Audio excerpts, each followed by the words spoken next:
Systems में क्या चल रहा है? सिस्टम्स की जो है वो सीबीएस हुई थी, तो ज़रा से डिस्कस। सिस्टम्स कंपनी ने अपना 5.42 की जो है वो अर्निंग दी है as compared to last which was around 3.71, तो तकरीबन 46% की जो है वो जंप नज़र आई है। अपार्ट फ्रॉम दैट, सिस्टम्स का जो मेन बिजनेस है वो उसकी स्ट्रेंथ मिडल ईस्ट के अंदर है।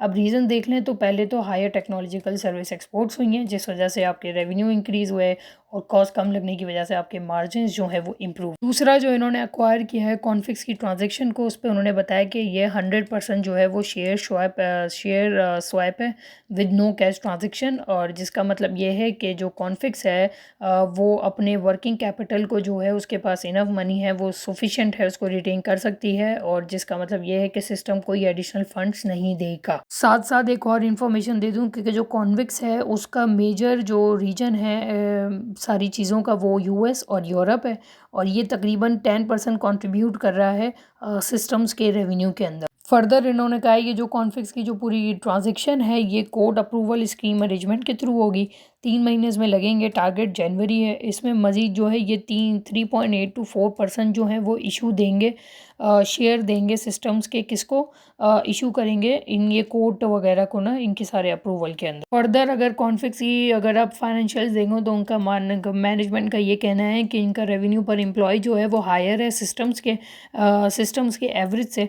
और इनका जो एक्सपोजर है वो to America and European markets का है, और इनका बेसिकली जो बिलिंग रेट है वो भी ज़्यादा है as compared to your Pakistan और मिडिल ईस्ट, जहाँ पे इनकी बिजली वगैरह या डिफरेंट जो भी कॉस्ट आती है वो सस्ती है as compared to their region. तो कॉस्टिंग में उनको बेनिफिट है और रेवेन्यू के अंदर। उसके बाद ग्रोथ पे इनका ये कहना है कि ये हाइपर ग्रोथ मोड देख रहे हैं और ये सारी इनऑर्गेनिक अपॉर्चुनिटीज़ देखेंगे, जहां उन्हें मिलेगा मौका तो वहां ये अक्वायर करेंगे, एक्विजिशन करेंगे और अपनी ग्रोथ पर। बाकी इनकी पाकिस्तान डोमेस्टिक बिजनेस पे ये है कि ये लॉस मेकिंग लोकल कॉन्ट्रैक्ट जो हैं इनको एग्जिट कर दिया गया है सिस्टमेटिकली, तो अब ये जो है वो पाकिस्तान के डोमेस्टिक ऑपरेशन में भी जो है वो प्रॉफिटेबिलिटी पे फोकस करेंगे। मजीद जो इन्होंने एक और ट्रांजेक्शन की थी बैट की, तो उस पर जो है इन्होंने बताया कि ये ऑपरेशन कमेंस हुए थे नवंबर के अंदर, तो ये जो है वो ऐड कर रहा है new specialise BBO and shared services vertically rather than traditionally low end BPO.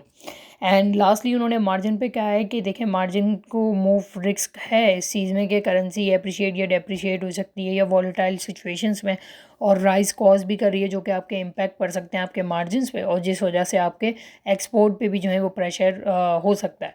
लेकिन कंपनी जो है वो ऑप्टिमाइज ऑपरेशन कर रही है इन सारी चीज़ों को मैनेज करने के लिए, तो ये रिस्क हैं इसके जो कि स्टॉक की प्राइजेस को अप या डाउन कर सकते हैं। So that's all from my side for the system. See you next.